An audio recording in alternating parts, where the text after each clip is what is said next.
Assalamu alaikum wa rahmatullah. ¿Qué tal? ¿Cómo estáis todos? ¿Bien? Alhamdulillah.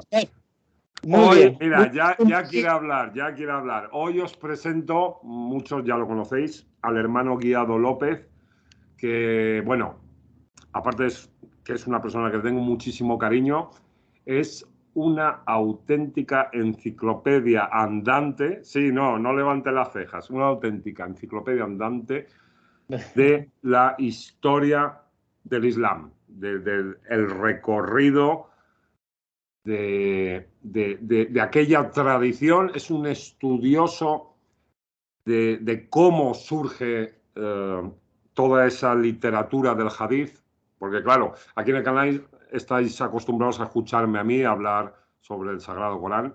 Yo me he centrado siempre en el Sagrado Corán, pero hoy quiero daros una perspectiva con el hermano Guiado sobre el asunto de la historia, cómo se forma esta tradición paralela al Corán. Y bueno, hermano, la paz sea sobre ti. La paz de Dios, Omar. ¿Y cuándo se forma? Pero esto sirve, cuando hablamos de historia, la historia son muchos relatos. Y como pasa en el presente, lo estamos viendo con la guerra de Ucrania, muchas veces lo importante no es lo que sucede, sino cómo lo interpretas. Si tú vas por la calle y de pronto recibes un golpe, y tú sí, sabes que has quedado en choque, pero no sabes si se te ha caído una maceta, alguien te pega, este es un musulmán, le pega un golpe o porque es del Atlético, pumba, o alguien te ha atropellado, no lo sabes. Entonces sabes que ha sido un golpe, pero no sabes interpretarle ni sabes las consecuencias. Entonces la historia es igual, son relatos y cómo lo vas interpretando. Según cómo lo cuentan, ¿no? Entonces, la historia es lo que se cuenta hoy en día de las fuentes que se recogen entonces, y tú recoges lo que la interesa. De la misma forma que los historiadores de aquella época o inmediatamente posteriores también recogen las historias que les interesan o con mayor o menor sinceridad. No vamos a hablar muchas veces de la sinceridad de la gente, pero como dice Omar Carmen del Río, la sinceridad no es sinónimo de veracidad, es fundamental, sea sincero. Puedes que estés equivocado y lo que cuentas no es cierto, pero porque tú estás equivocado o tus prejuicios, la información que tú tengas es secada. Bien. Claro. Hermano, sí. Entonces, claro, lo que estás diciendo es que hay unas fuentes, o sea, se recogen unos datos históricamente y que, por ejemplo, hoy en día, esa visión que se tiene de la tradición o de la historia, pues claro, se ha seleccionado entre una serie de fuentes. Tú lo que te has especializado es en esas fuentes, es decir, en lo que tenemos, en las evidencias, en los... Desde entonces hasta ahora, las fuentes, tanto las llamadas clásicas, que se refiere a la cultura romana tardía o medieval, lo que el mal llamado Imperio Bizantino, que yo rechazo ese término, nunca existió el Imperio Bizantino, existió el Imperio Romano, cristiano, en todo caso oriental, como nunca existió el Reino de Madrid, existe el Reino de España, o el Imperio Británico, nunca existió el Reino de Londres. Eso es un término, esos son términos porque la historiografía occidental le interesa llamar bizantino como para despreciar o apartar. No, es el Imperio Romano, pero además no es porque ponga en el Corán, cuando se habla de los romanos, se habla de los romanos, de los rum. Sí, que a veces lo encontramos traducido como los bizantinos. Están mal traducidos. Fíjate tú que cuando hablan del Imperio iranio, o sea, vamos a situarnos en el momento de aparición de la revelación, que es aproximadamente en 610, desde 610 o 611, pero por ahí es cuando empieza la revelación hasta la muerte del mensajero, hasta el 632, pues en ese momento hay dos grandes imperios en el mundo occidental. Es el Imperio Romano, cristiano, capital Bizancio, con el emperador Hércules, precisamente en 610 cuando llega el emperador Hércules, o Heraclio en terminología latina, y el Imperio iranio. En el Corán aparece como Farsi, que es persa. Bueno, yo soy partidario de traducir no como persa, sino como iranio, porque los persas es como decir Castilla. O sea, Castilla es España, no Castilla. Castilla podrá ser la región más importante, pero España son más regiones. Pues los persas es una región de Irán. Entonces, esos dos grandes imperios cuando surge y justamente a los pocos años de surgir el Islam, el imperio iranio cae completamente y es conquistado por los musulmanes. De forma que los musulmanes, los musulmanes, digamos, se tienden hacia 3 zonas. Hacia el Yemen, que es una cultura milenaria, que es pronto incorporada al dominio musulmán. El Yemen está influenciado por los etíopes o los abisinios, estrechamente relacionados, incluso políticamente llegaron a ser conquistados por los abisinios. Y eran cristianos los abisinios, y al norte estaban una parte de lo que sería actualmente Siria, Palestina, Jordania, todo eso del Imperio Romano. Eran árabes romanos, arameos o árabes, con cultura helenística, era una fusión de cultura helenística, aramea, árabe, pero ya eran árabes los sirios, gran parte de los sirios y los palestinos eran árabes allá antes de la conquista musulmana. Eso, Jerusalén era una ciudad árabe cuando llegaron los musulmanes.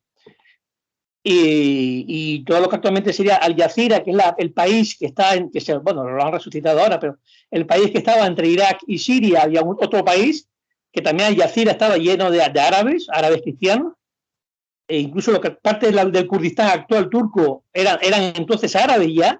Fíjate tú qué cosa, ¿no? Llegaron los musulmanes a la conquista y siglos más tarde una zona que era árabe antes de la conquista musulmana se vuelve kurda. O sea, que eso no, a veces las culturas van y vienen, tú te arabizas o te kurdificas o te latinizas, las culturas nunca se quedan fijas en un sitio.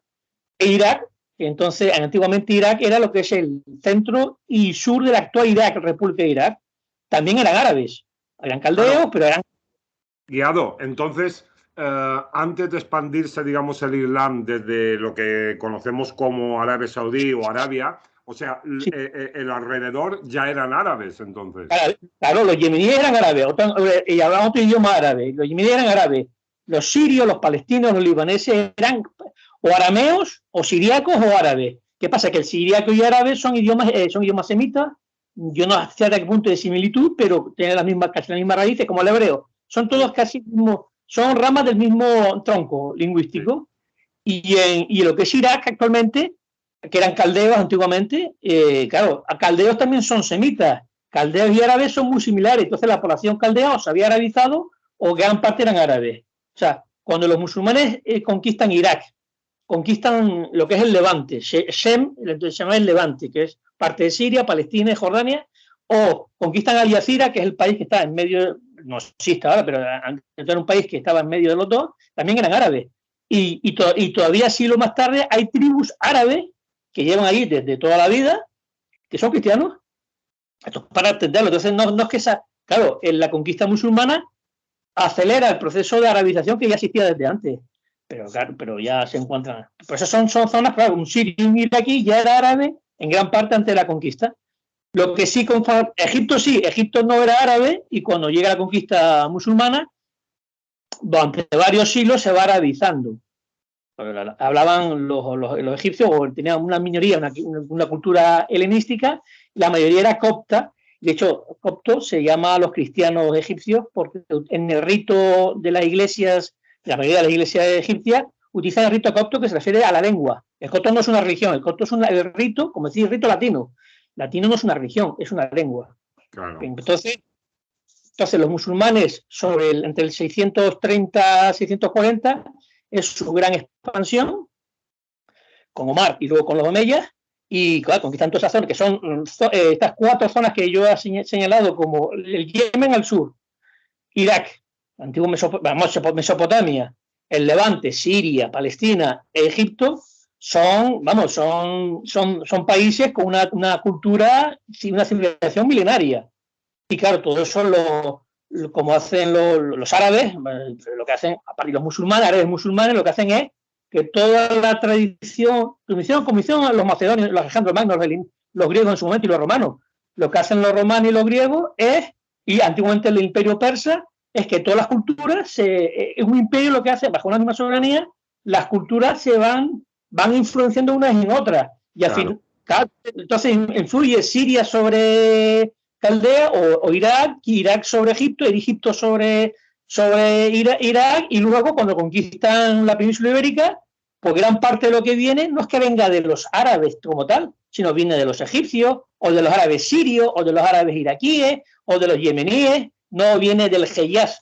Pero claro, ¿qué pasa? Que un imperio lo que hace es intercambiarlo, lo intercambia, es una intercomunicación fructífera que beneficia en mayor medida a todas las partes. Hermano Guiado, pero eso se va a ver después en el tema, digamos, de la tradición o del hadith, la influencia o la mezcla que hay con los iranios o persas. Digo persas para que nos entiendan los hermanos.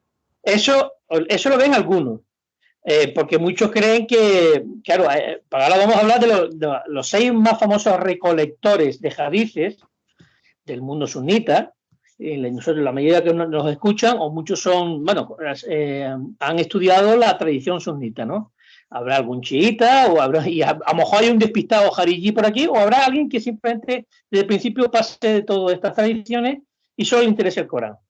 Pero aunque solo te interese el Corán, todos hemos recibido influencias sunitas. Claro. O sea, y no digo que sea bueno o malo, pero que apenas nadie conoce que los 6 recolectores sunitas eran todos de cultura irania, todos ellos. A lo mejor es algo que mucha gente no lo sabe, Guiado, no lo sabe, que no eran árabes, que eran de cultura irania, claro. Algunos, como creo que Abu el Segestano, que el Segestán es un país. Actualmente es un país que está dividido, la mitad oriental es afgana, la mitad occidental es irania, ¿no? Pero el Segestán es una región, es un país, la antigua Darangiana griega, porque como los griegos llamaban a ese país, no es que eran griegos, los griegos llamaban a ese país Darangian. Pues luego se llamó Segestán porque los escitas se asentaron en esa zona. No se pasó de Seistán o Segestán. Pues ese parece que tenía antepasados árabes, pero él de la cultura irania, sí, su tatarabuelo era árabe. Pero claro, tú emigras a un sitio y ya te adaptas a la cultura que hay, te interrelacionas, no hay una interculturalidad. Entonces, a medida, algunos tenían antepasados árabes, pero todos eran de cultura irania. Y de esos 6, 5 eran iranios orientales y uno solo, el Kazwinio, Maya el Kazwinio, era del Irán occidental. Lo que pasa es que desde el punto de vista de un árabe, de Irak, o de Siria, o de Hejaz, en la península arábiga, todo es el Jorasán. Jorasán es lo que está al este, como decía el Magreb. El Magreb empieza en Libia. Todo lo que está a occidente de Libia, todo lo que está a occidente del Golfo de Sirte. El Golfo de Sirte es el golfo que tú ves en Libia, que está en medio, ¿no? Pues todo lo que ves a occidente es el Magreb. El Magreb es desde Trípoli hasta Mauritania. Eso abarcaba territorios enormes. Claro. Pues el Jorasán es todo lo que está a oriente de la cordillera de los Zagros. Es la gran cordillera que va de norte a sur, que está más allá de Irak. Tú te vas más allá de Irak, a oriente, y hay una gran cordillera que ya está en Irán, y es todo lo que está a oriente de esa cordillera es el Jorasán. Y entonces da igual que sea el lejano oeste o el cercano, en este caso el lejano este o el cercano este, pero todo es el este, Jorasán. Bueno, pues toda esa cultura es cultura irania. Evidentemente los iranios no es una sola, hay varias zonas en Irán, pero en todo ese magma cultural de tradición irania más oriental o más occidental, pues los 6 grandes recolectores, ninguno tenía, como parece que ni... Puedo que Abu el Segestano a lo mejor sí, pero es de una zona que era cultura irania. Pero todos tenían como lengua materna, o que los de pequeñitos lo hablaban, era un variante de una lengua irania. Que podía ser el persa o el antiguo tayico, pero todos eran de esa cultura, por lo tanto, el árabe no era algo que manejaba. Entonces, hermano, para irnos situando, estamos diciendo que los recolectores de hadith no son árabes, los 6 más importantes, ¿no? No son árabes. Al-Darqutni sí. Al-Darqutni es un bagdadí, pero Bagdad es una ciudad fundada por jorasanos. Ojo, es una ciudad muy influenciada por la cultura irania, porque además, antiguamente esa zona había sido del imperio iranio. Claro. Y entonces, es como la cultura grecolatina. Cuando los musulmanes conquistan Siria, pues adoptan muchas instituciones grecolatinas. Bueno, si les funcionan, no estoy diciendo que sea bueno o malo. Desde que les funcionan, pues los adaptan y se adaptan a lo que hay. Sí, sí, sí. Entonces, gran parte de esa aparte de que las tradiciones cristianas y hebreas sabemos que han influenciado en la tradición islámica, pues también la cultura iraní ha influenciado bastante, más de lo que la gente cree, en la tradición islámica, no solo chiita, que eso sí que todo el mundo lo dice, sino también sunita. Sunita, claro. De hecho, hermano, entonces es normal que, digamos, la estructura del lenguaje, cuando revisamos el hadith, claro, parece que hay una diferencia muy grande al árabe coránico, o sea, a la fuente del Corán, cuando tú la contrastas con las palabras del hadith. Yo he leído sobre este asunto y claro, dicen que hay una diferencia tremenda. ¿Crees que se debe también a esto, a que los recolectores de hadith no utilizaban, no era suya la lengua árabe del Corán? Claro, pero es que todo lo que yo árabe no sé, yo sé muy poquito, sé apenas nada de árabe, pero todos los que entienden un poco de árabe dicen, no, es que la estructura del idioma es diferente, aparte que, bueno, es muy diferente, como incluso no hace falta de árabe porque ya lo he traducido y te das cuenta que la estructura es diferente el Corán de los hadices. Solo por el hecho de que uno está en verso y otro es todo prosa y es otro estilo.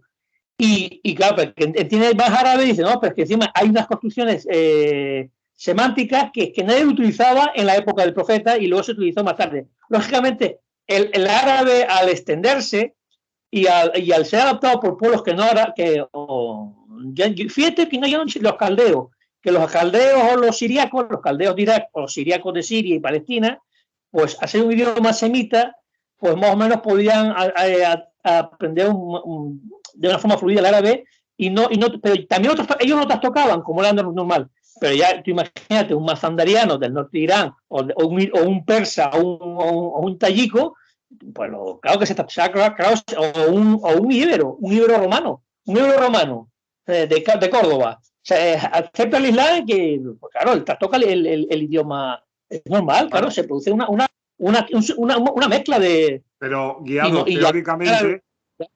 teóricamente, si eran palabras que habían salido de la boca del profeta Mohammed, tendría que conservar un poco, no digo el estilo coránico, porque el estilo coránico es único, pero sí el lenguaje de los árabes, o sea, aquella lengua que aparece en el Corán. Y resulta que después los expertos nos dicen que no, o sea, que es otro tipo de construcción, otro tipo de semántica, como tú señalas, y claro, eso...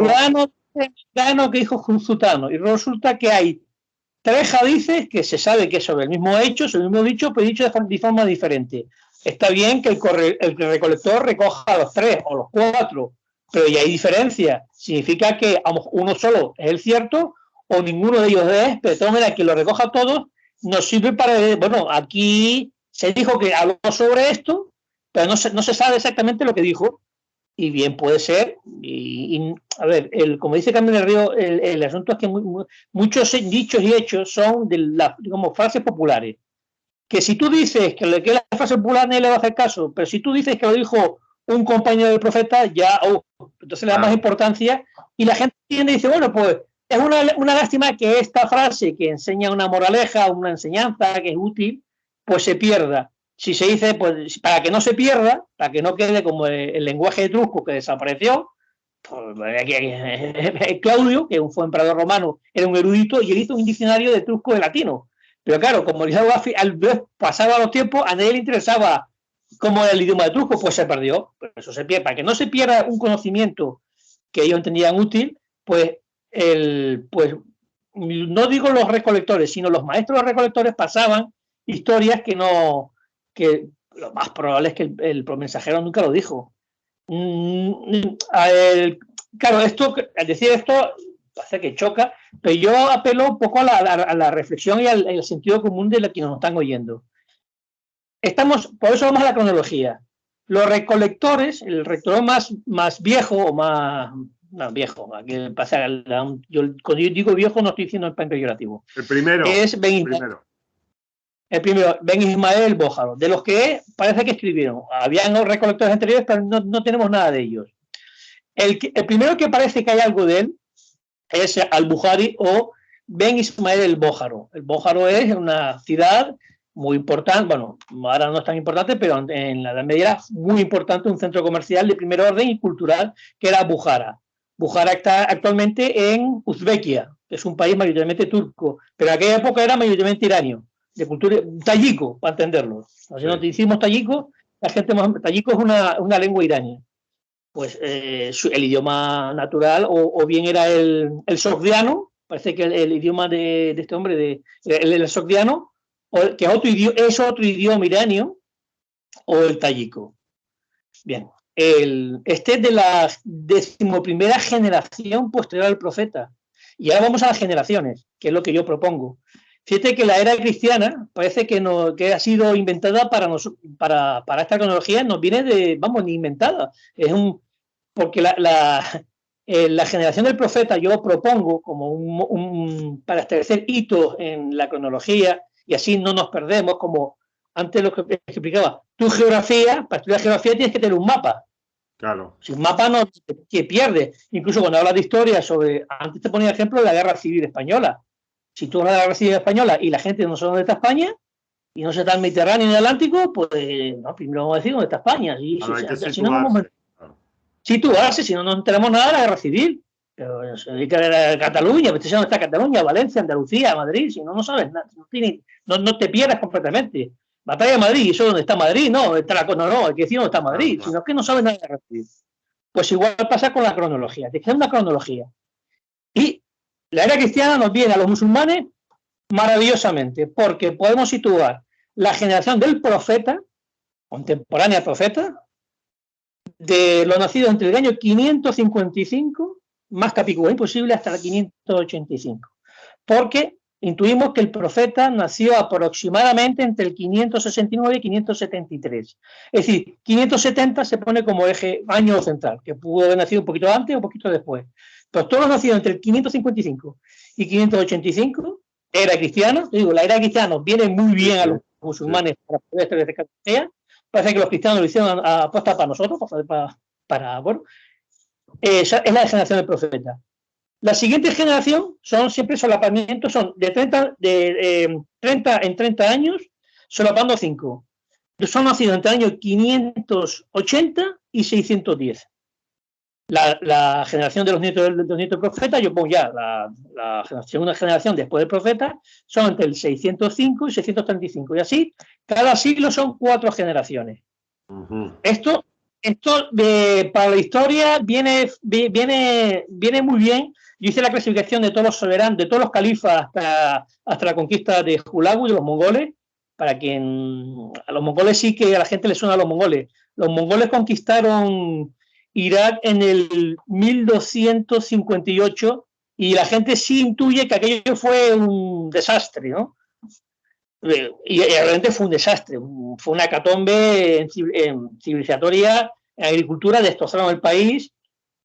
Y bueno, pues todos los califas, que cuando desapareció el califato abásida, esta clasificación en generaciones me viene muy bien para clasificar en qué generación pertenecía cada califa, y por supuesto los historiadores y los recolectores de hadices. Y viene muy bien. Bien. Los nacidos entre el 805 y el 835 son la 11ª generación posterior al profeta. Esto de los tabií y los seguidores de los seguidores significa que tú tenías 2 años, viste a un anciano que había visto el profeta y eres seguidor y ya eres un seguidor de un compañero. No tiene ninguna pie ni cabeza.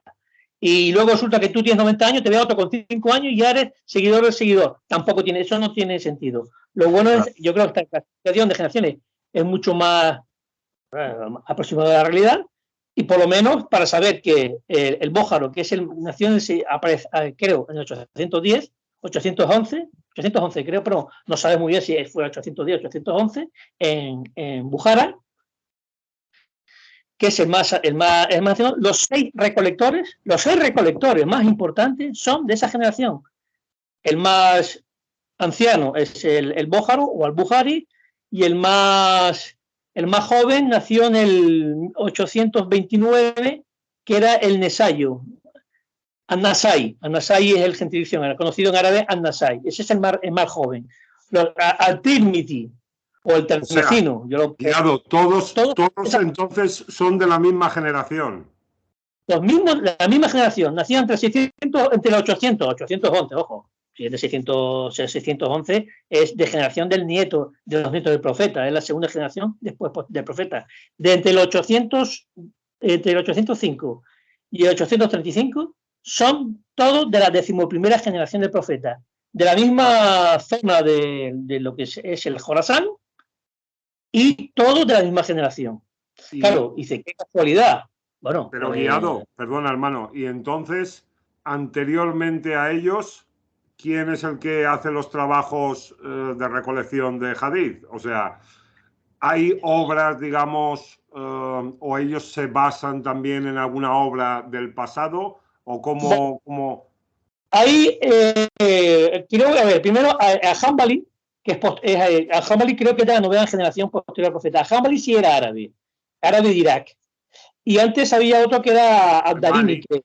Pero Malik no es un recolector de hadith, él recoge hadices, pero no es un recolector de hadices. Sí. No es su función. O sea, él recoge unos hadices y en el Muwatta creo que son 700 y pico. No, y incluso dice que conocía más y no quiso decirlo.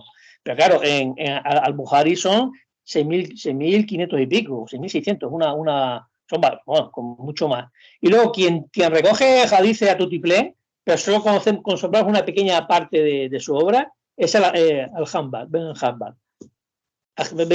Entonces, este hombre, Ben Hanbal, el famoso Hanbal, Imam Hanbal. Sí, Hanbal, sí.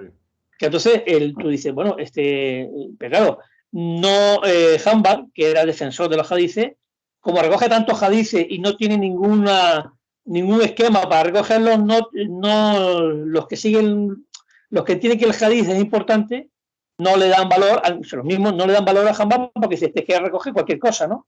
Entonces hacía falta alguien, a personas que por lo menos anunciaran un criterio en la selección de hadices.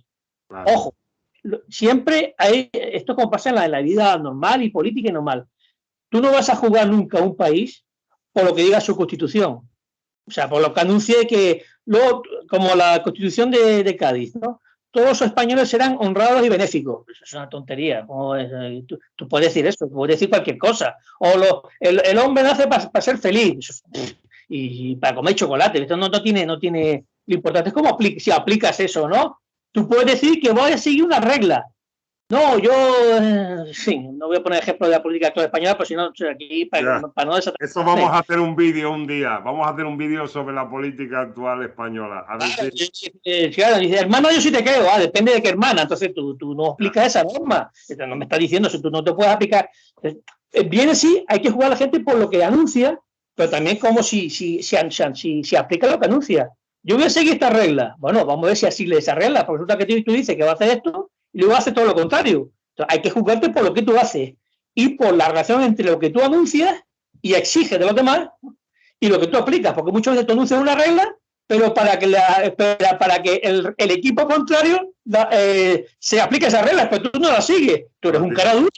Claro, entonces eso ha quedado hasta los tiempos de hoy, ¿eh? Claro, y ahora se ve perfectamente con, bueno, no es el caso de la vicepresidenta que ha dimitido en Valencia, se aplica, se exige a los demás una regla y luego ella no se la aplica a sí misma, pero es que mayor cara dura de hipocresía no cabe en este mundo. A mí eso me enfurece, porque la hipocresía, las cosas así, la hipocresía, ¿verdad? Que eso es muy islámico, la hipocresía a mí, bueno, en lo que dice el Corán, que el vicio que más veces cita para atacarlo, aunque no sea el más importante, pero el que más cita para atacarlo es la hipocresía, el nafaq, el munafiq, que es la hipócrita no solo de la religión, es cualquier cosa. A mí me enerva la hipocresía, pero ojo que todos podemos reconocer que tenemos muchas veces algo de hipócrita, y eso hay que mirarse, porque cuando una persona, tengo un amigo que se llama Luis Bodó, que él no es musulmán, pero es una persona que aprende un montón de él, él es humanista, el movimiento humanista, y él dice, cuando tú reconoces el mal en otro, significa que tú tienes ese mal, porque si no, no lo puedes reconocer. Entonces, el mal del otro debe servirte a ti, no para ensañarte con la otra persona, que, pobre diablo, sino para ver que tú no sigas eso. Entonces, observar la hipocresía que se ve en el ambiente es para que nosotros no seamos así. Claro, que no hagamos de nuestra vida, pues eso, un camino de hipocresía. Después hay chispitas que siempre nos van a saltar, eso es lógico. Eso es lógico. Pero que no seamos hipócritas, que eso es una sociedad tremendamente enferma. Por lo menos en nuestro ámbito no seamos hipócritas y exijamos que los demás tengan un poquito de sinceridad. Claro. La hipocresía, la verdad es que es tremendamente perjudicial. ¿Qué vamos a decir si el Corán no ataca tanto? O sea, y no solo... Sí. Entonces, no seamos hipócritas, denunciamos la hipocresía, tampoco nos ensañemos, porque muchas veces nosotros podemos caer como esa persona. Sí. La hipocresía a mí me enerva, entonces, pero sobre todo es, tú dices que vas a aplicar unas normas, en este caso el Bójaro se aplica unas normas, dice, y no, que el Bójaro dijo que iba a seguir unas normas muy rigurosas de selección y tal, unos requisitos. Bueno, 2 siglos más tarde, si el Bójaro es de la decimoprimera generación del profeta, de los nacidos entre años 805 y 835, que hay que decir en qué época, es cuando es la época de inicio del gran esplendor del califato abásida.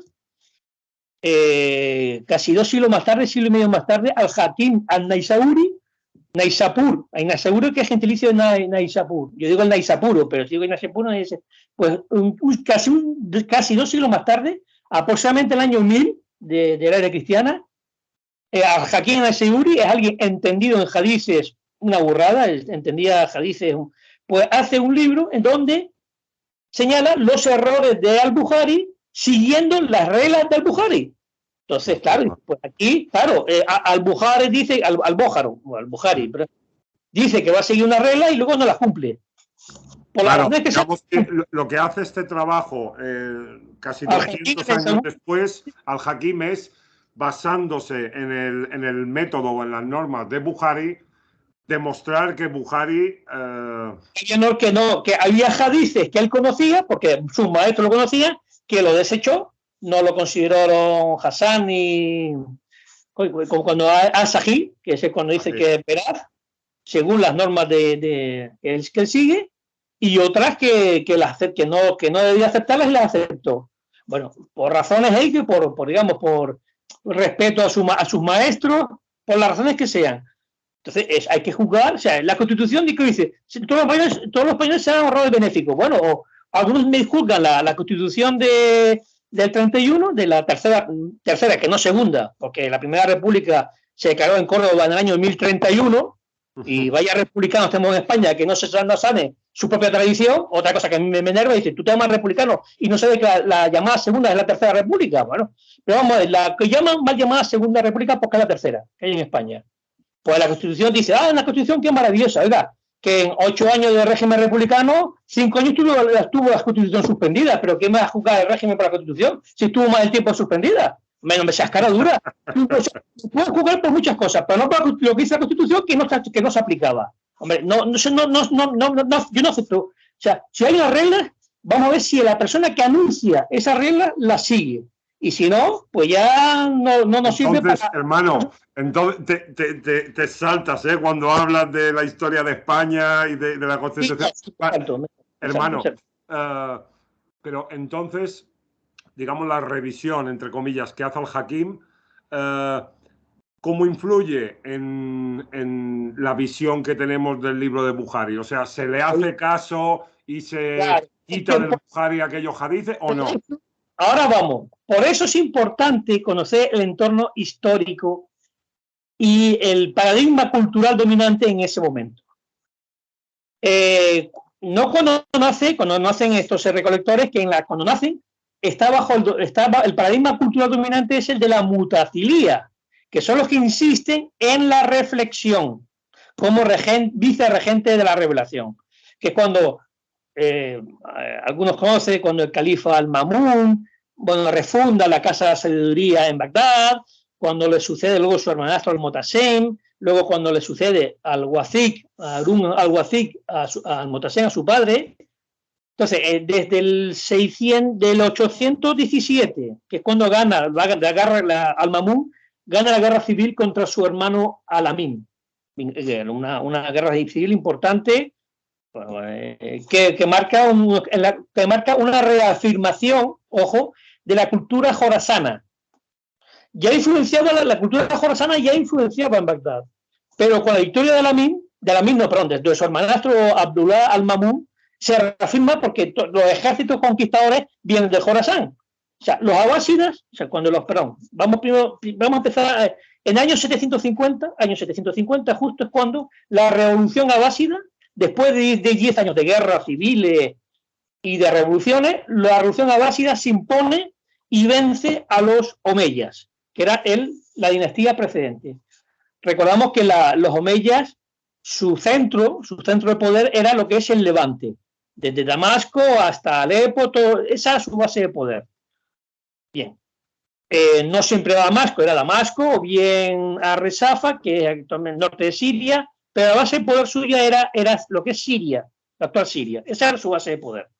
Bueno, cuando triunfan los abásidas, los ejércitos que traen los abásidas son todos del Jorasán.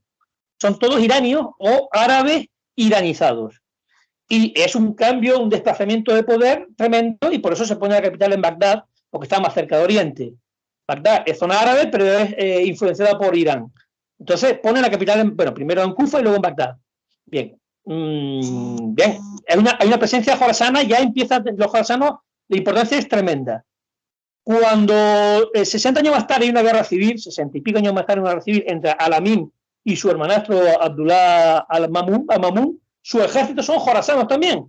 Luego vuelven a los jorasanos a conquistar Irak y se vuelven su influencia vuelve a reafirmarse. Por tanto, la influencia es tremenda, no se pierde. Entonces, en esta generación nacen estos recolectores. Pero al-Mamun apuesta por la mutazilía, no por el hadith. A los que seguían los hadices, que ya se seguían los hadices, pero la gente culta, religiosa, lo despreciaba como el Islam vulgar, el Islam de los pobres diablos. Eso es como la visión que ellos tenían. Y se apostaba por la mutazilía. Como sabemos, cuando el poder influía, muchas veces también hipocresía. Entonces, la mutazilía pues tenía sus ventajas, y lo que pasa es que cuando una tradición, una religión, un movimiento es fomentado del poder, yo desconfío por naturaleza. No es porque sea anarquista, como nuestro original, anarquista en el sentido, con todo respeto a Denis Prado, ¿no? Pero sí hay que contar que todo lo que sea el poder, cuando influye el poder, ahí hay manipulación con pinzas, sí. Claro, entonces dice, oye, no, aquí no hay sinceridad. Lo importante es que la gente sea sincera, ¿no? Primero sincera, y luego ver si acierta o no acierta. Pero la sinceridad es básica cuando estamos hablando del pensamiento. Ya, hombre, un fontanero no. Entonces, claro, no siempre ha sido así, digamos, la visión de los musulmanes sobre lo que es, digamos, las fuentes del Islam, la importancia que tiene una y otra. No siempre ha sido como lo es hoy en día, porque es que resulta que hay mucha gente que piensa que esto siempre ha sido como es ahora mismo. Mira, aproximarte un poquito la historia, te das cuenta que la primera fila de los árboles no te dice cómo es el bosque. O sea, imaginamos que todo el bosque es así. No. La frase es, los árboles te impiden ver el bosque, tiene bastante cierto. No sabes cómo ha habido antes. No presume que lo que ha pasado en los últimos 70 años es lo que toda la vida ha sido así, ¿no?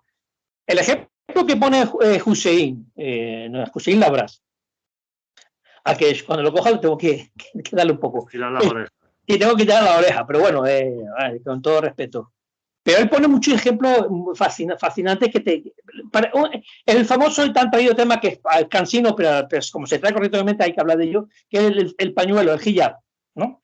Bueno, hasta hace un siglo, y él demuestra cómo durante siglos, tanto en el Islam sunita, y cuando se defendía el hijab, era porque era un signo de la mujer libre. Entonces, una mujer sierva, una esclava, no podía llevar hijab. El hijab era un signo de distinción social, es decir, es una mujer libre. Ojo, tiene distinción social. La mujer libre lleva hijab para distinguirse de la mujer que no es sierva. No tiene que ver con el asunto de que te lleva hijab porque no por sumisión a Dios, ¿no? Esa no era la idea que se lanzaba. Claro, es que de hecho este siglo se ha puesto esa idea. De hecho, guiado, claro, desde el Corán, de lo que es la revelación, es difícil interpretar que es una obligación lo del hijab, porque si nos basamos puramente en el texto coránico, es muy difícil. Se puede interpretar que hay que llevar una ropa larga, se puede interpretar que hay que taparse el escote, estas cosas sí, pero el hijab propiamente dicho, el pañuelo islámico, claro, como precepto no aparece en el Corán. Y ahora tú, como estás señalando, resulta que es una cosa que tiene que ver con el estatus social, ¿no? O sea, En todo caso, como yo digo, eso siempre tiene que ver con la soberanía de la mujer. La mujer es la que decide, ella o la. Sí, bueno, claro, después cada uno, claro.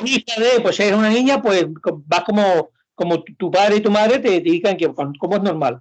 Pero en todo caso es que tiene que ver con el estatus social. Como, bueno, el famoso burka en Afganistán, que era un signo de distinción de la clase alta de los pastunes de ciudad. ¿Qué pasa? Que por tendencia de imitar a las clases superiores, pues la clase media luego imitaba a la clase superior y se ponían eso. Y es una cosa decir, la cual yo, por mí la cultura pastuna, y es que entenderla, la mujer puede ver a los demás, pero los demás no pueden ver a la mujer. Es un signo de mira, yo tengo un privilegio, te puedo ver a ti, pero tú a mí no. Claro. Como la gente se pone gafas. ¿Por qué se pone gafas oscuras? Pues tiene distinción social, distinción de elegancia, para decir, yo te veo a ti, pero a mí no me puedes ver. Claro, bien. Pero el problema, hermano, es que la gente, por la visión que se tiene hoy día del Islam, claro, entiende que es una obligación, o sea, que es un precepto islámico el llevar el pañuelo, y resulta que cuando te vas a la única fuente que está intacta desde los inicios hasta hoy, que es el Sagrado Corán, pues claro, desde ahí no lo puedes defender. Y es cierto que cada uno es libre de hacer lo que quiera, pero el problema es que muchas hermanas, al no llevarlo, se sienten que, oye, no, que estoy haciendo algo mal, o sea, esto es incompleto, cuando realmente, como te estás señalando, históricamente es algo que tiene que ver con el estatus social y no con un precepto religioso. Hay dices que lo dicen, hay dices que hablan del que es estatus social, porque hay dices para una cosa y para lo otro, igual que hay el refranero español, dice, quien madruga Dios le ayuda y el que no por madrugar me hace más temprano. Te decía o sea, una frase para una cosa y para lo contraria.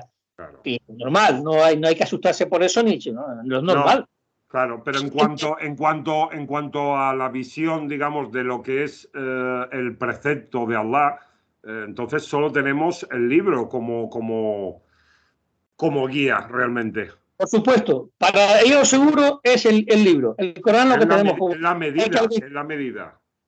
Y los hadices, pues que una cosa dice la otra. Lo que pasa es que lo que estamos diciendo es que es en los últimos 80 años, o ya 90, porque ya estamos viejecitos, ya estamos ya en la tercera década del siglo XXI, o sea, tenemos que decir ya 90 años, de la década de los 20 del siglo XX, del tercer década del siglo XX, es cuando se difunde la idea de que el hijab es un precepto para la mujer porque es por una muestra de acatamiento a Dios y todo esto, que antes no se diría.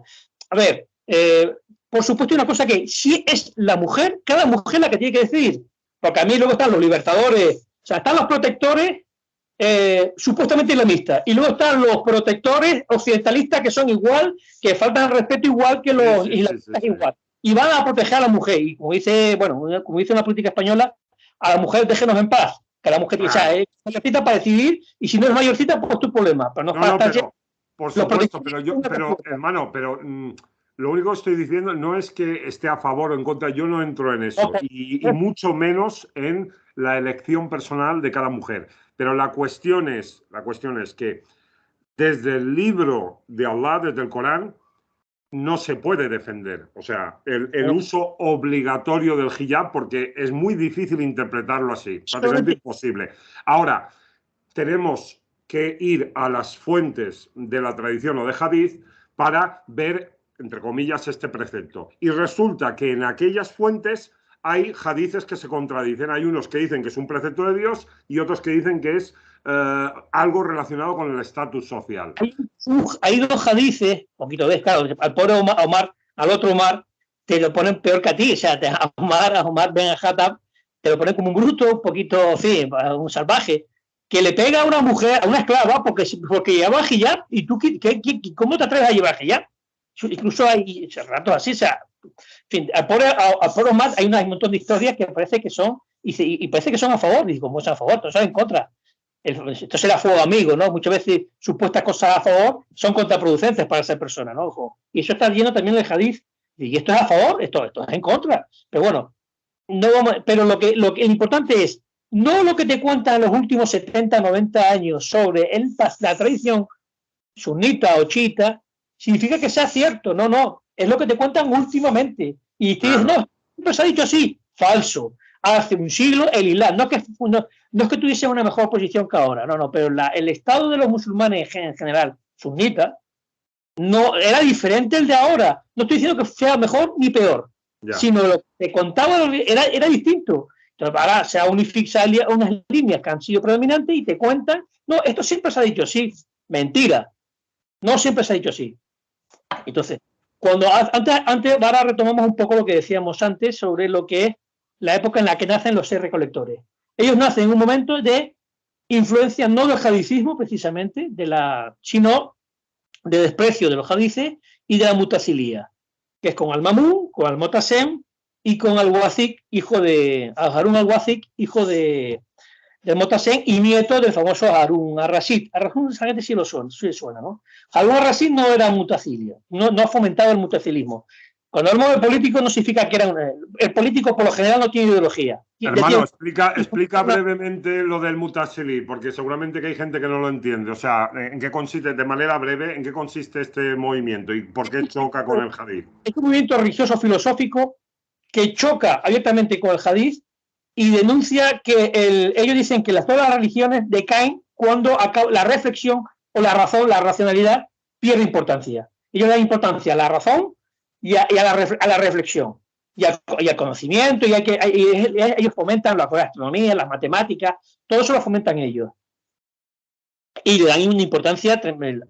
Hay varias, luego dentro del mutasili hay movimientos más o menos radicales, y hay algunos que llevan la razón que caen en el racionalismo, que bueno, pero son hay los mutakalima, que son el movimiento más radical de los mutacílicos, y otros que no son tan radicales.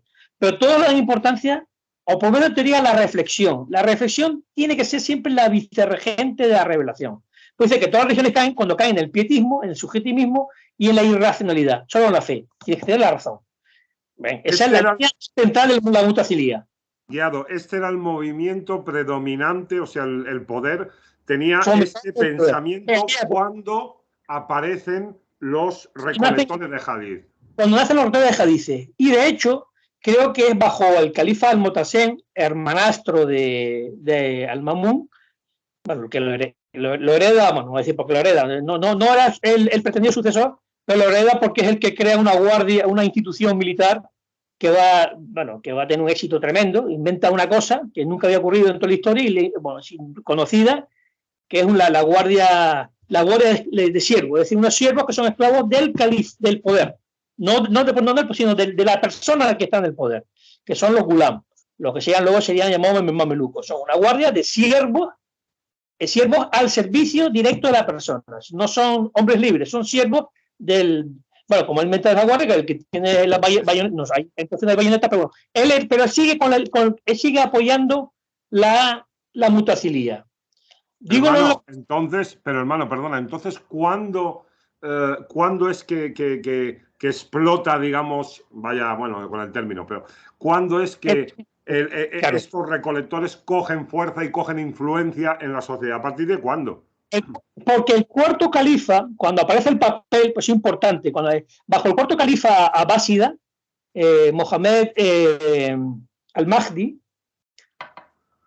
sobre el 780 aparece el papel en Bagdad, se empieza a fabricar papel de Bagdad. Esto es importante, bueno, para la burocracia, encantado. No tenemos pergamino ni papiro, tenemos el papel. Eso, tiene su parte buena y su parte mala. Pero eso es bueno para publicar, para hacer libros. O sea, el papel viene muy bien para escribir. Pero esto es un proceso un poco complicado. El papiro se deteriora más rápido que el papel. Y el pergamino no se deteriora tanto, pero elaborarlo es un follón. El papel es mucho más fácil de elaborarlo. Es un invento chino. Bueno, ya entre la que por los chinos es uno de los geniales inventores del mundo y ahora vuelven a hacerlo. Pues se recoge el papel estupendo. Entonces, bajo este califa se funda un tribunal, que es el Tribunal de la Mina, que es algo así como la Inquisición. Lo que pasa es que no se va a decir nunca contra la población, sino contra unos sectores funcionarios concretos. Este tribunal se activa no para los musulmanes, ni para los cristianos, ni para los ateos, sino para una secta sincrética que lo que hacía era mezclar Islam con mazdeísmo. Entonces, tanto los mazdeos, tanto los magos mazdeos como los predicadores musulmanes dicen esto es un peligro porque está aquí mezclando cosas. Bueno, claro, sí, si hay gente que sigue esa secta, pues hay que respetarlo. Pero con esa demanda que de mazdeos y musulmanes, no, de representantes de supuestos representantes de las religiones, pues persiguen a esta gente. Se persigue solo a este tipo de gente. Lo que hacen al Mutasen, desde el punto de vista de la mutacilía, por eso digo que a veces tú puedes predicar algo muy bonito, como no, la reflexión, claro, en eso estamos de acuerdo. Aquí estamos de acuerdo mucho en que, de hecho, insistimos mucho en la reflexión como darle importancia en la razón y utilizarlo. Pero es lo que tú predicas. Pero el momento que tú coges el tribunal de la mina, que no deja de ser una represión ideológica. No, es que para bien no. Y meten en la cárcel a Ben Hanbal, lo meten en la cárcel porque es un hadicista, porque él niega la mutacilidad, dice que el Corán no era creado. Quería que el Corán era otra creación de Dios, no era algo que existía desde siempre. Que bueno, yo comparto esa idea, pero claro, lo que no me parece para nada es que tú metas en la cárcel a que esté en contra tuya. Pues, claro, el otro dice un disparate, pero no puedes meterlo en la cárcel, no debes meterlo en la cárcel. Aunque tú tengas la razón, entonces a Motazen lo metió en la cárcel. Entonces convirtieron a Hanbal en un mártir de la causa del hadith. Pero algo así es que entonces ahí se ve que Hanbal, pues por lo menos alguien que era sincero en sus convicciones. Sus convicciones para nosotros no las compartimos. Yo puedo decir que estaba muy equivocado, pero en ningún momento tú alguien por sus convicciones o por lo que dice tienes que meterlo en la cárcel. Lo metieron en la cárcel, lo convirtieron en un mártir. Buena parte del pueblo lo consideró alguien. Pues que cuando al-Wazi murió muy joven, este califa murió muy joven. Entonces le sucedió su hermano Jafar, el más famoso al-Mutawakkil, sobre el 847, vamos a decir 850 para que sea un número redondo, pues al-Mutawakkil imprime un giro de 180 grados con respecto a la mutacilía. Ya pasa a ser algo denigrado. Por supuesto, sale a Ben Hanbal de la cárcel, sale un olor de martirio, de alguien que ha sufrido por sus ideas, y es verdad, sufrió por sus ideas, que podemos considerar muy erróneas, pero sufrió, hay que reconocérselo. Y claro, y entonces cuando él, por una cuestión política, porque él dijo, pues ahora me interesa que apoyarme en el otro bando, porque me quiero quitar encima la influencia de los ministros y de la guardia que creó mi padre. Pero para quitarme la influencia esta, pues yo voy a apostar por el hadith. Es que estamos hablando de política como casi siempre cuando interviene la política. Es un movimiento político, entonces lo que sucede allí, ese cambio de paradigma, y es ahí donde, digamos, coge fuerza, a partir de ahí, los recolectores de hadith y todo lo que tiene que ver con el hadith. Como siempre, el poder, casi siempre, para no decir siempre, pero el 99% del poder lo que hace siempre busca martirio, decir, no, este fue perseguido, sufrió a mano del otro. Digo, pues a lo mejor, ¿verdad? Pero es que tú vas a iniciar otra persecución. Esto es como durante siglos nuestros hermanos cristianos estuvieron hablando mucho de la persecución de los paganos romanos, como le metían, el pobre león estaba muerto de hambre, lo vemos cristianos para que se lo meriende. Claro, hablando de una represión. Y digo yo que en muchos casos exageran, pero bueno, hubo represión contra los cristianos, persecución a los cristianos, sí, no tanto como dicen, pero la hubo. Pero claro, luego eso te sirve para justificar que durante más de 1000 años estés persiguiendo a los que no son cristianos. O sea, la represión que tú sufres, luego te sirve para justificar la represión sobre otros. Claro. Bueno, pues la represión que tuvieron los hadicistas sirvió luego para iniciar por lo menos una marginación y en parte una persecución de los mutacílicos o de cualquier corriente islámica que no siguiera sus consignas o sus ideas. Pero siempre el poder siempre te alimenta un mártir, que a lo mejor es un mártir real, pero también hay mártires inventados. Que siempre pasa eso. Entonces, el al-Mutawakkil, desde el poder, desde Samarra, que era entonces la capital del imperio abásida, no era Bagdad, seguía siendo la capital cultural, económica, como decir, en Marruecos, Casablanca, la capital económica y cultural de Marruecos, aunque la capital política es Rabat. La capital política era Samarra. Desde allí, Al-Mutawakkil apoya al movimiento hadicista, y es cuando aparecen estos jóvenes eruditos, Al-Bukhari, Abu Dawud el-Sejestano, el famoso Muslim, el Termecino, Al-Tirmidhi, Ben Maya, An-Nasai, aparecen. Es cuando es el momento en el cual ya se demanda, ojo, Ben Hanbal era un mártir, pero no se daba, claro, después de la mutacílica queda un paso de exigencia de rigor. Los mutacílicos sí que dejaron, bueno, si aquí van ustedes a vender cuando van a exponer sus ideas o su tradición, lo tienen que hacer con rigor. No puede ser como Ben Hanbal, que era muy desordenado. Entonces, Al-Bukhari, An-Nasai son gente que ordena el hadith, que pone unas normas, luego veremos si las cumplen o no. Dan un rigor, sus formas son racionales, que era lo que se demandaba. Y bueno, hay una frase que Ben Hanbal que alaba el trabajo bien hecho de Al-Bukhari, como decir, bueno, esto es lo que hacía falta, yo no lo hice, yo recogí hadices así a tutiplén, y pone unas normas que ya otra cosa si las cumple o no. Y esto es la importancia de que se expone en una... Es como la famosa carta las cartas de As-Safi. As-Safi fue mutacílico. Pero claro, sus cartas ya no son, ya abandonan ese movimiento, pero su exposición es una exposición racional. Porque hasta ese momento los hadicistas eran puramente emocionales, subjetivos, no le daban razones para exponer, para justificar sus posiciones. As-Safi, mucho antes de estos recolectores, bueno, un poquito antes de estos recolectores, ya da razones, explicaciones por qué hay que seguir los dichos y hechos del profeta. Explicaciones con cierta racionalidad. Y eso es la influencia del mutacilismo en el hadicismo, a la medida que los recolectores de hadices están obligados a seguir una metodología, una racionalidad en la exposición.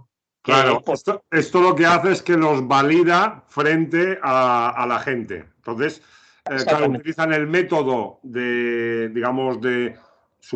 seleccionar, de ordenar y tal, de los mutasili, pero con aquella información desordenada y muchas veces contradictoria que viene de hadith.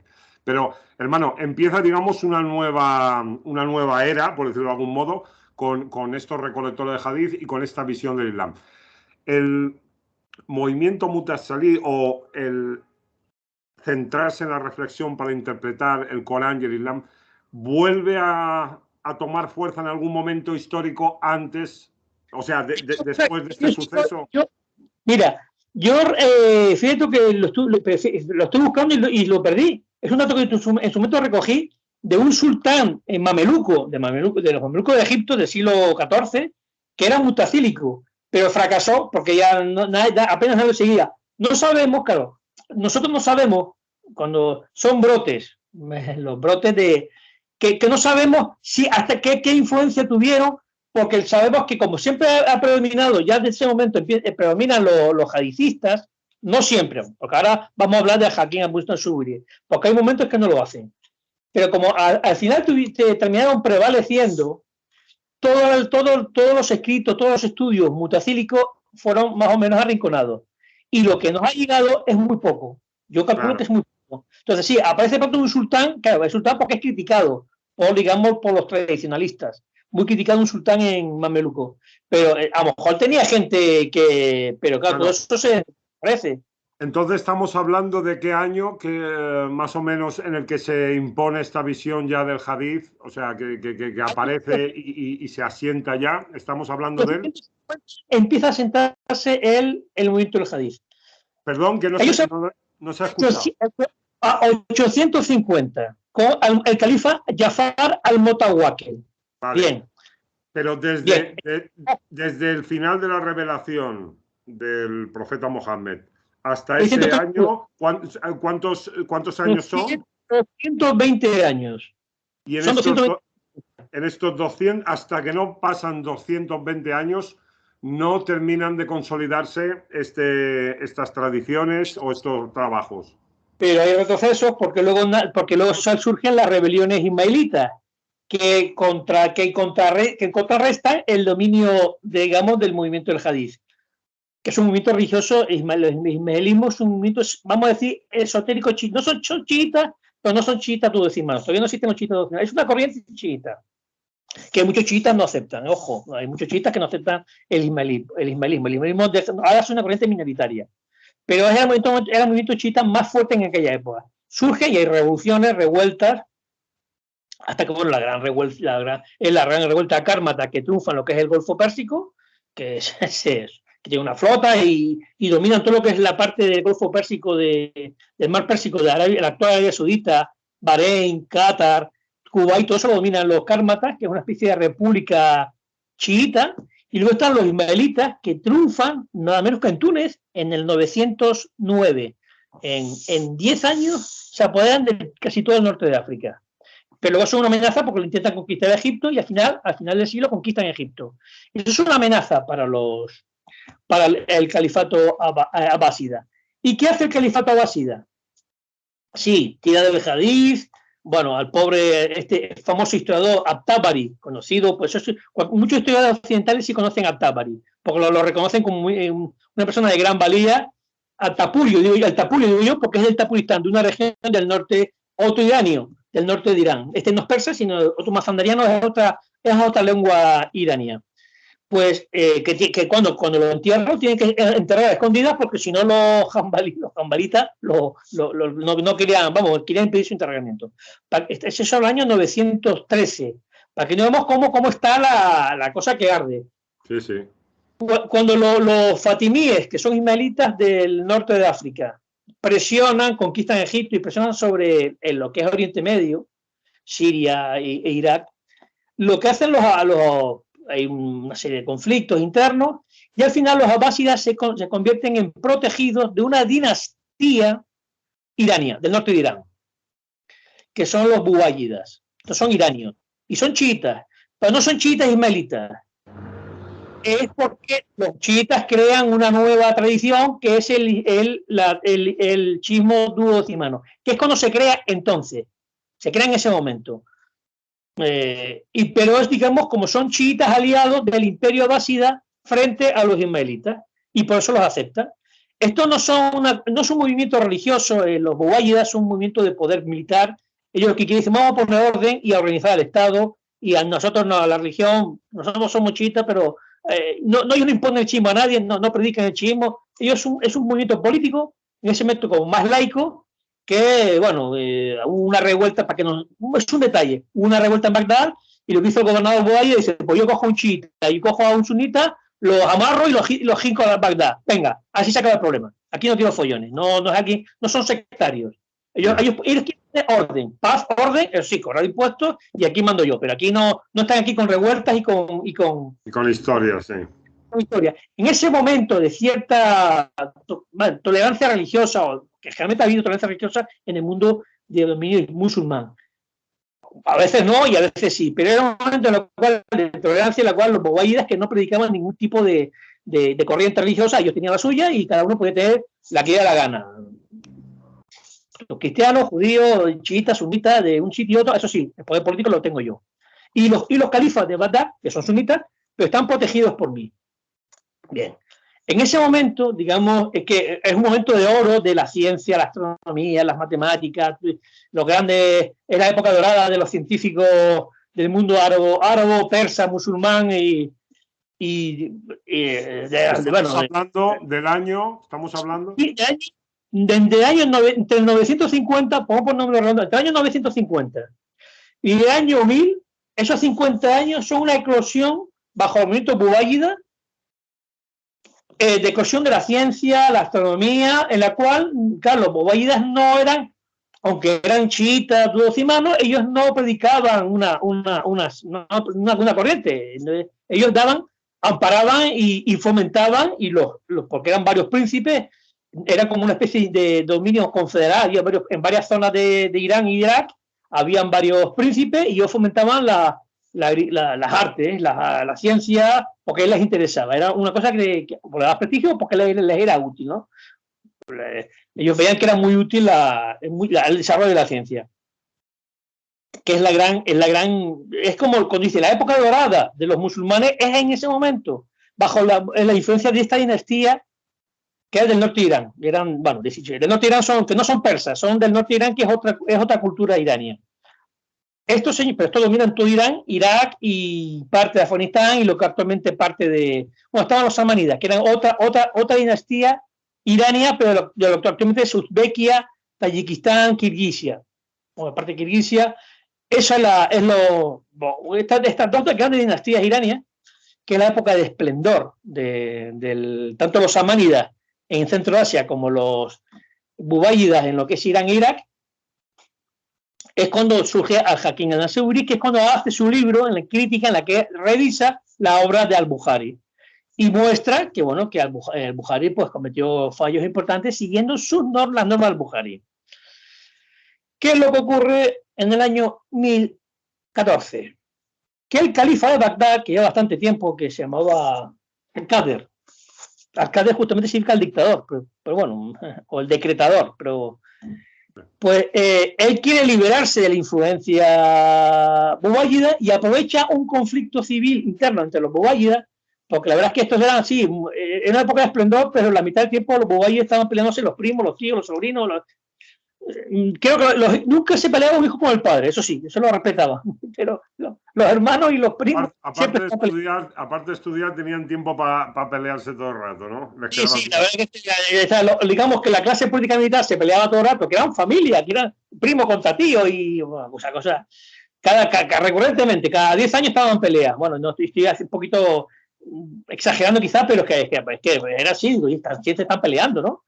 Entonces, claro, el califa de Bagdad, que estaba protegido por ellos, pues eso no significa ser protegido, es que pues yo quiero afirmar mi poder. ¿Y cómo me afirmo mi poder? ¿Cómo afirma el poder del califa de Bagdad, que no tiene poder político-militar, frente al poder político-militar de ese momento? Pues afirmó la ortodoxia, lo que yo voy a decir que es la ortodoxia sunita.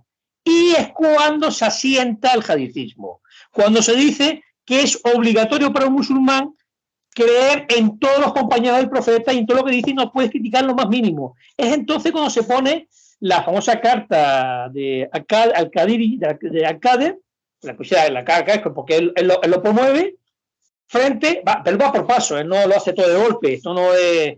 Primero reúne a muchos chiitas, duodecimanos y quintanos y sunitas de todas las escuelas para ir contra el ismaelismo que estaba poderoso en Egipto. Entonces, primero una carta contra los ismaelitas, que es como decir la Unión Soviética de aquella época. Esta de choque. Y luego una carta de todos los sunitas contra los chiitas duodecimanos. Y luego una carta de los jambálicos ideológicamente, contra los hanafíes. Poco a poco va primero, condeno esto, como dice, primero voy a por los judíos, luego voy a por los comunistas, luego voy a por los católicos y luego voy a por los... Claro, pues ahí hizo algo parecido. Y al final es prácticamente la carta, la ortodoxia es la doctrina de Al-Hanbali, que entonces todavía no es una escuela jurídica. Ojo, si es una escuela jurídica la Hanafía, la Shafiyya y la Malikía, pero la Hanbali no existe como escuela jurídica todavía, pero existe la doctrina hanbálica. Y él impone la doctrina hanbálica como la ortodoxa de la sunna. Y este califa. Entonces, hermano, sucede un poco como pasa con el cristianismo, ¿no? Que hay un punto donde se impone la doctrina a través de concilios, el de Nicea y después el de... O sea, hay una serie... Yo digo Nicea porque yo traduzco cualquier C griega en K. Pero bueno, como yo decía, Nicea, como se dice aquí. Sí. Efectivamente. Entonces, ese es en el año 327, creo. Pero lo hace bajo el amparo del emperador Constantino. Dice, no, es que el emperador Constantino sigue a su canciller, que es cristiano. Sí, pero es el poder político que impone un dogma. Claro, Constantino... Sí, bueno, es de distintas formas, pero se establece tiempo después. Hay poder político, poder que se está afirmando de recuperación del poder político abásida frente a los bobáyidas, primero afirmo mi poder político a través de la ideología, de la religión, como defensor de la ortodoxia sunnita, que hasta ese momento no existía ortodoxia sunnita, pero el califa Al-Qadir lo establece en el año 1018. Estamos ya en el siglo XI. Año 1018 se establece la carta, porque es por pasos desde el año, sí, en 8 años va esos pasos, primero contra los melitas, y luego contra los chiitas, y al final obliga ya es todos los hanafiyas, los malikíes había un poco en esa zona, todos eran o safiyí o hanafiyas o de otras escuelas, pero todos tienen que aceptar el credo hanbálico, todos, y eso es lo ortodoxo. Y es cuando se establece eso. Claro, dice, bueno, mucha gente no lo acepta, pero es que va 30 años más tarde, el penúltimo rey príncipe Bobáyida se convierte al ismaelismo. Claro, al final se alía con los fatimíes porque está perdiendo poder y tiene el peligro de los mamelucos. De los selyúkidas, de los turcos selyúkidas, que es un pueblo de la estepa turco recién islamizado. Claro que ellos quieren poder, normal, quieren conquistar. Y entonces, ¿qué hacen los turcos selyúkidas? Presionar. ¿Y qué se hacen? Se hacen islámicos sunitas. Y enamoran la bandera, como lógicamente tontos no son, el que tú seas bárbaro al revés. Muchas veces los bárbaros están más espabilados y son más inteligentes que los civilizados. Perdón, esto es pero es que lo ves muchas veces. Sí. Los civilizados tienen una torta mental encima. Por los turcos selyúkidas que dicen, bueno, y si nos convertimos en protectores de la ortodoxia sunita del califa de Bagdad, vamos a hacer aquí como los restauradores de la ortodoxia frente a los herejes estos que son malitas, que son movidos y tal. Y claro, el califa, encima hay una expedición militar de un fatimí que triunfa en Bagdad, se pone bajo esa rebambaramba, justamente en los mismos años, en la misma década, del 1050, año 1058, es la misma época, la misma década en la cual rompen la Iglesia Ortodoxa y la Iglesia Católica, rompen definitivamente, Roma y Bizancio rompen, la comunión se quiebra definitivamente, es cuando los selyúkidas entran en Bagdad como protectores del califa para restaurar la ortodoxia sunita. Lo que pasa es que ellos sí, que no son hanbálicos, sino que son de la hanafía. Entonces establece lo que es el consenso. Y el clero mayoritariamente, el clero sunita lo aceptan los doctores de la ley, lo aceptan a los selyúkidas porque los selyúkidas prometen, o establecen unos acuerdos de decir, no, cualquier conflicto legal, cualquier conflicto de pleito, tendrá que ser solventado por los jurisconsultos sunitas. Cualquier conflicto que tenga en lo mercantil, en lo civil, será o bien la hanafía, o bien la malikía, o bien la hanbal, que todavía no es una escuela, o bien la safí. Y claro, los jurisconsultos sunitas encantados de la vida. Pues mira, claro, ahí es donde, digamos, se validan de algún modo todas las escuelas o las 4 escuelas más conocidas y se hacen, digamos, se pacta que todas se respetan, que todas son válidas. Estamos hablando del año 1058. Cuando los turcos selyúkidas se establecen en Bagdad. A ver, la película El Médico, como casi todas las películas que admiten históricamente, tiene muchísimas incoherencias, incorrecciones y tal, pero hay un fondo de verdad en la película del Médico, que es el famoso chico judío inglés que estudia en Isfahán, ¿no? Isfahán, y donde ahí, bueno, poco, pero bueno, ahí hay un reflejo, en el fondo, hay algo de verdad cuando aparecen al final los selyúkidas y cómo los doctores de la ley se abren las puertas de Isfahán a los selyúkidas. Bueno, no ocurre así, pero algo cierto es que lo que sucedió de verdad es que gran parte de lo que es el clero, que no son sacerdotes, pero son clericales en tanto que son doctores de la ley y aceptan el dominio selyúkida, apoyan el dominio selyúkida porque los selyúkidas les va a garantizar su posición de influencia jurídica y social. Y eso es lo que hicieron los selyúkidas. Los selyúkidas querían conquistar el imperio y decían, ¿cómo lo hacemos? Pues vamos a apoyarnos en este bando. Claro, estos son los periodistas esto es como los medios de comunicación de aquella época. Si nos apoyamos a los medios de comunicación, le damos poder, le damos dinero, pues entonces nos van a apoyar. Pues estupendo. Pues, y para adelante. Porque con los turcos selyúkidas aparece el consenso, se establece el consenso.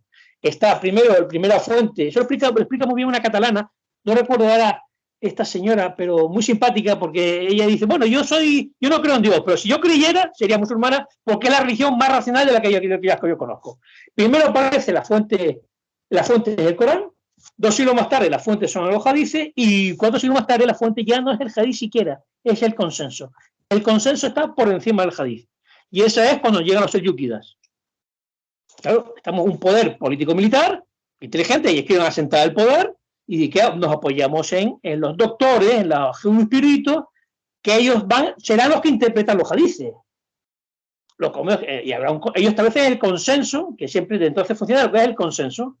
Esto ya se queda, hermano, esto ya se queda más o menos firme hasta el día de hoy, por decirlo de algún modo, aunque el consenso porque claro, es que el otro día con Xavier Jiménez, el director de Decorando, decía, aparte que me citaste, dice, vamos, hermano, que... Hombre.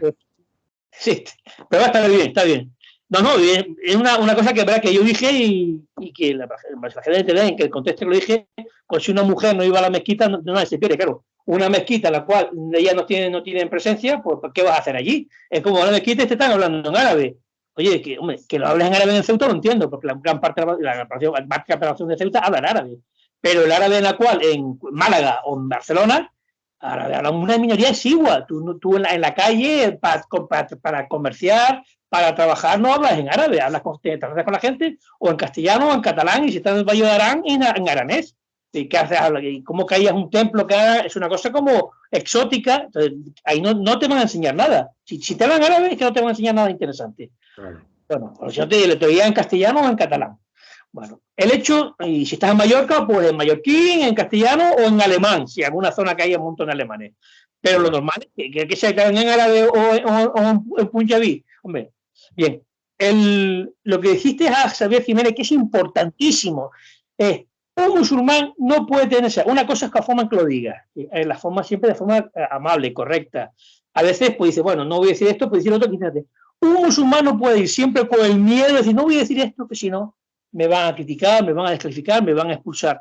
No puedes ir, o sea, cuando sales a la calle tienes que ir con precaución a los coches, claro, pero no puedes ir con los coches y no cruzas nunca una calle por miedo a los coches. ¿Eso qué es lo que es? Tú tienes que tener el coraje y a buenas maneras de decir cuando ves algo o escuchas algo, y son muchísimas cosas que se dicen que son auténticas incorrecciones, y a veces, más que incorrecciones, disparates.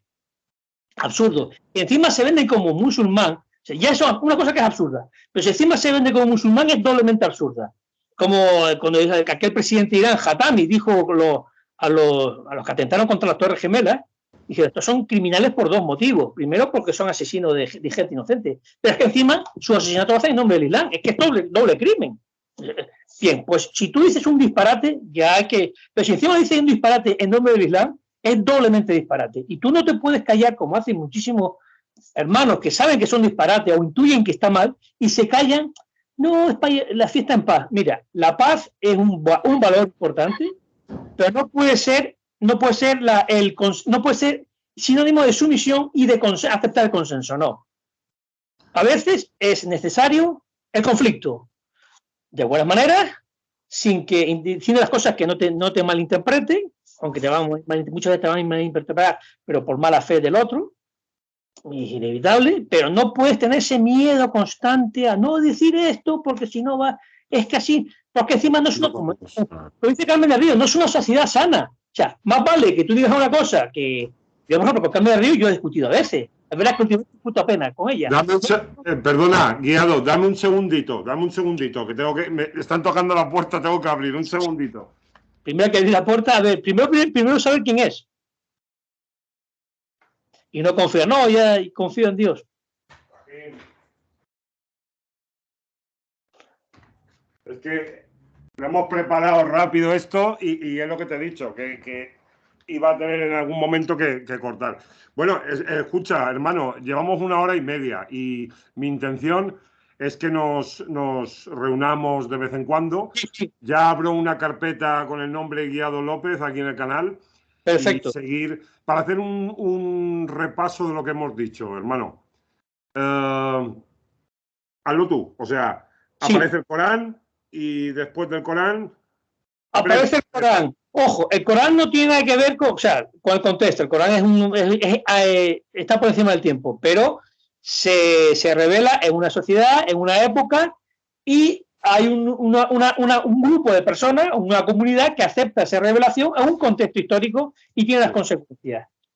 Tiene consecuencias. Y es interesante, es oportuno, sabiendo que la historia, yo sé que muchísima gente y muchos musulmanes tienen rechazo a la historia porque saben que la historia son arenas movedizas, y es verdad, son arenas movedizas, pero hay que saberse moverse en ella porque la historia se utiliza constantemente para, tanto desde campo propio como campo ajeno, para manipular y darte ideas que no sucedieron así, o que no son como lo cuentan. Entonces hay que aproximarse a la historia con cuidado, sabiendo, para contrarrestar toda la leyenda negra. Bueno, hay un montón de leyendas negras, pero que se utilizan. O sea, la leyenda, que lo hemos visto en el caso de España, la leyenda negra fue un instrumento, sobre todo del Imperio Británico, para denigrar a los pueblos hispanos y que nos acomplejáramos y así aceptáramos el dominio comercial de estos señores.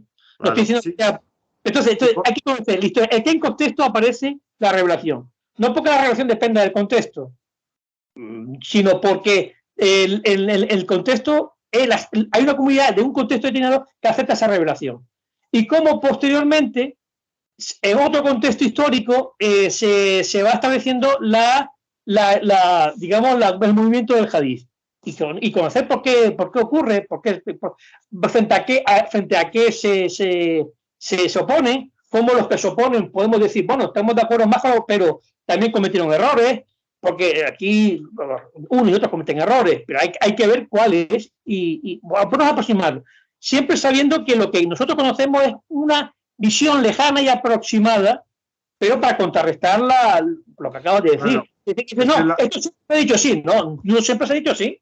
Claro, entonces, la mayoría de musulmanes tienen la idea que aparece el Corán y lo que es la tradición de los hadices es algo, digamos, que va junto al Corán desde el principio de los tiempos y que es algo que está validado pues desde el principio. Y resulta que cuando consultamos, que es lo que vamos a seguir haciendo contigo en el canal, si Dios quiere, cuando consultamos las evidencias, las fuentes históricas que han quedado, pues vemos que no, vemos que hay un dibujo y sí, es muy interesante y necesario, como tú dices, independientemente de que después la persona se aferre más a lo que es la revelación coránica o al hadith, o lo que sea, pero hay que entender sea la posición, aunque sea un ismaelita convencido, o seas un jambalí convencido, saber que en contexto entero se produce.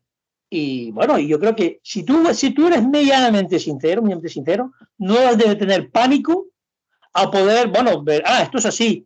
Bueno, pues no crees como lo que yo pensaba. Si resulta que por enterarte de algo que fue cierto, eso te va a provocar un conflicto, oye, pues bienvenido sea, que la verdad está por encima de... Eso es lo que nos ordena el Corán, claro, que pongamos siempre la verdad, que reflexionemos, que utilicemos el discernimiento y después seamos consecuentes, evidentemente. Si tú ves algo con claridad, que es una evidencia, en algo te han engañado o te das cuenta de que, oye, que no era así, como yo me pensaba, pues tienes que tener un poco el coraje, la valentía de decir, pues oye, no, mira, me he equivocado y empiezo de nuevo. Lo que pasa es que es muy difícil, hermano. Es Seitán, complicado, claro. O sea, la mala inclinación, como también nos señala el Corán, impide muchas veces eso. Lo que crea también en la persona un sinvivir, porque